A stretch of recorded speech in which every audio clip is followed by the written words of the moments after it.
Here in the well garden, you can see my volunteer columbine's doing well. I know I'm going to regret it because I got to weed around it and step around it, but I just can't help myself. I just love flowers. It was somehow just brought here. I didn't plant them, and they're just here, and I just like them. We only have really, I believe, if my memory serves me correctly, one. It's like a pink-white variety of the columbine that's native to Minnesota. My daylilies are doing good. I did take one out because a whole bunch of grass invaded it, and so it's sitting over there. I'm going to take it apart and reuse it. Jesse will show it to you. More daylilies here. What I'm really excited about finally, because normally they've already bloomed by now, my false indigo, which is part of the pea family, is going to bloom, and these are the most beautiful flowers that you ever want. They're purplish, bluish with some white. It's been a productive day. If you hear, that's my mole chaser. And a mole, not mole, it is mole and gopher chaser, but a gopher came back in this garden. And maybe it was because it's a little dry. Even though we got lots and lots and lots of rain, we have very sandy soil here. Even though we've improved our soil numerous times, it's still very sandy soil. But anyway, it's what it is. So I think they're gone now. My butterfly weed is a perennial that I planted from seeds coming back. There's that noise I was talking about. My volunteer hollyhock's doing super well. I just love hollyhocks, old-fashioned flower. And I planted my tomatoes. I didn't plant as many as I usually do. Like I said before, I used to plant hundreds of tomato plants, and they're high maintenance, especially up here when they're really growing well. We get lots of humidity, they get lots of disease, you gotta spray them, you gotta stake them, and these are the only ones. Let's see, I got 2, 3, 4, 5, 6, 7, 8, 9, 10, 11, maybe about 12 plants. That's pretty remarkable, and it's gonna make my gardening season a lot easier and happier. So I put the straw down around the tomato plants. They really needed to get out of their pots. Even though I started them later than I normally do, they still started growing too fast, as usual. But that's fine. So they're sitting in their little ground now. It's still going to be a little chilly at night, but they just had to come out of the pots. They were root bound. I'll put some metal stakes up here so I can tie them up so they're not sitting on the ground. As you can see, the rhubarb, all my rhubarb always goes to flower right away. This is where I'm going to plant my beans. I have some older beans, and I'm sure, crossing my fingers, they're bush beans. If not, I don't care. I'm planting them anyway. I'll just work around the problems. Couple little things here. Last year, I started some milkweed for the monarch butterflies, and I was hoping it would come back. It did. This is also milkweed, but it's swamp milkweed. They don't like it as much, but it's still a pretty plant, and all the other pollinators like it. My pinks coming back nice, hollyhocks. And right here, I'm growing these onions, not growing really, they were from last year for the seeds. So you never had to buy seeds again. And these 3 plants here are tomatillos. We just love tomatillos. You make salsas, you roast them, you put them in stews, whatever. Even Jesse, he'll come out and just eat one, like an apple. So this is the smallest garden we have. And I like to work in it because I always feel like I accomplished something because it's done. Now I'm doing something new this year because we don't have chickens anymore. And I do miss our chickens, but we want to be free of animals for a while. Maybe down the line I'll get some more. But this soil here is very fertile. Now this is a test this year. I hope the ground isn't too rich, but I planted some fairy tale, somebody calls Cinderella, carriage pumpkins here that I started from seed. So we'll see how they do. If they don't make it, I don't care. It's just a test because you can see even though there's some weeds in here. Of course, you know, the chickens always ate everything. So hopefully it's not too rich. But when I was digging up that soil, I was very pleased to see how nice and rich it was and not as sandy as our other soil. Been working hard in the orchard garden as well. It's finally getting nice and warm. You can even see my volunteer kale. is kind of droopy, but that's normal. It's normal for plants to kind of droop during the hot weather. That's how they kind of survive themselves. That's how they perspire, kind of like us. Once it gets cool in the morning, they'll be fine. But that's just the way it is. Horseradish went to flower. I just love them. So do they.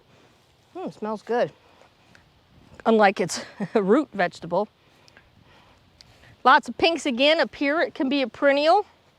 And they're really edible flowers that are just beautiful. Choke berries in full bloom. I was out here earlier and they were just covered with the pollinators. Got all my straw down that I think I'll be using for this garden. You can see the onions are really coming to life, getting strong. These potatoes have exploded out of the soil. Still waiting, I can see them. I might have put them a little deeper than this. Sometimes I do that when I'm making my trenches. But everything's down, everything's good. And everything looks just beautiful this year. You know, it's been a cool spring, which is nice. Last year it got hot instantly. Plants were suffering, we were all suffering. But it's been a nice transition from cool to warm to pretty soon to hot. The garlic, pretty soon the scapes are gonna come up off the ground, or excuse me, out of the plant, and we can eat those. Put them in stews, soups, freeze them, you know, put them on omelets, it's great. But those are doing super good. But again, it's been just a wonderful spring. You know, when we were camping a couple days ago, we were hoping it was gonna be warmer, so we'd take the kayak, etc. out, but it was just beautiful anyway. We got plenty of time for all that stuff. But overall, everything's doing well in here.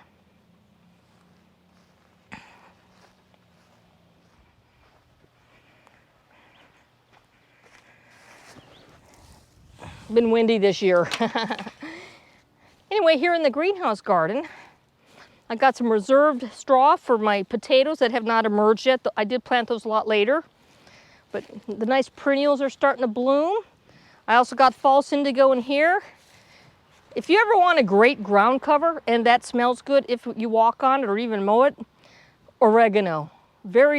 Things don't really just grow out of it because it's so massive. And when I first planted this, there were just a couple of seeds, and look at it. But I like it, and when they flower, they're just beautiful. Some more rutabaga. Now these onions here, I've been letting them grow for a couple years. I think next year what I'm going to do is separate them and grow them to see if they grow bulbs, kind of like I did with the garlic. For my volunteer garlic I did. This is just a special time of year because it's just beautiful out. Sun shining, birds are chirping, things are growing. I planted a whole bunch of different seeds here. I got a volunteer radish here. If you let your radishes go to seed, they'll come back every year. My lettuce has come up. And I don't think these were very old seeds. And some were those pelted seeds. I will never buy them again because they are not good for storage. They just, I don't know, maybe because there's moisture in them or something. But I wanted to get them out of my inventory and I didn't want to really waste them. If they don't grow, I don't feel like I've wasted them. So we'll see what happens. More volunteer onions. Now here I planted 1, 2, 3, 4, 5, 6, 7 rows of carrots, the Danvers half longs. Here I grew purple top, 3 rows purple top rutabaga. Of course, we're just looking at dirt, but you can kind of see where I put the rows. I have one of those cedars that you have different plates. And of course, they're probably really better for bigger gardens, but they still work for small spaces. Onions, and this is the garlic that I was testing. Once I separated, as you can see over there, the garlic around the hay, that was some, obviously I left some bulbs in when I harvested it years ago, and I just keep letting it go. I'm testing it to see if they actually grow bulbs and not just, you know, be stagnant. A couple onions. Still waiting on the potatoes to emerge, but it won't be long. Now that's warmed up nicely.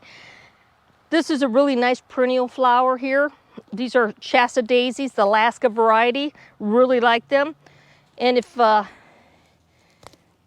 you want them to reseed, they will, quite heavily.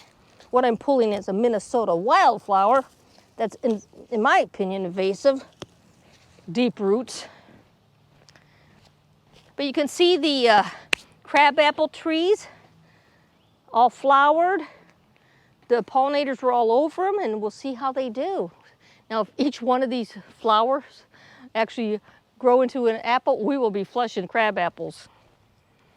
These right here, these 3 plants that you see here, were some volunteer rutabaga from my well garden, and thus far they're doing well. I figured, why not put something in the ground here?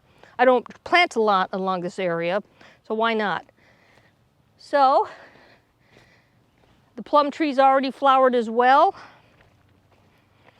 Now you can see when we talk about sandy soil, it is sandy. It's like sitting in the beach. What happens is, even though we've amended this soil numerous times with bringing in dirt, soil, topsoil, etc., the sand always comes up on top. So it might look like the beach, but underneath there's some good soil. Let's see here. The thing about these plum trees is aphids love them because they're kind of gooey, but then ladybugs attack them, so that's okay. So we'll see how many plums we get. We got some high bush cranberries that are about to flower right here. Those were a gift. We have several in this garden. We just keep planting. You can see I left some on the trees for the birds last year. They didn't eat them all. That's okay.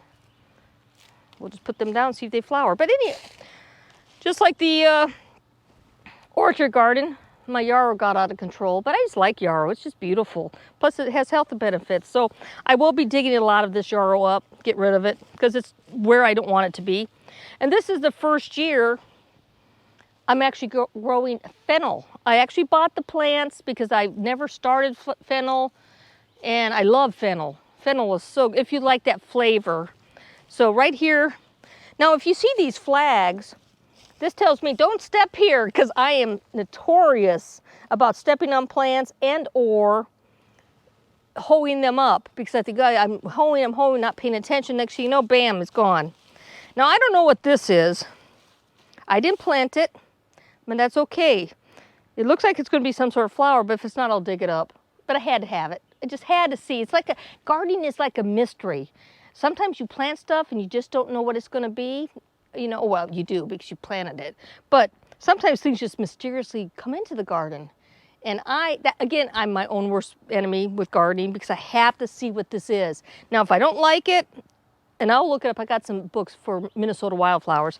I can pull it up before it goes to seed. But anyway, I got all my straw down where I need to be pretty much. I feel caught up, and that's what's nice, because then when we go camping or day tripping, I cannot feel compelled. I need to be in the gardens. And that's my problem. Sometimes I don't enjoy myself because I think what I need to do at home. So far so good. We're doing well.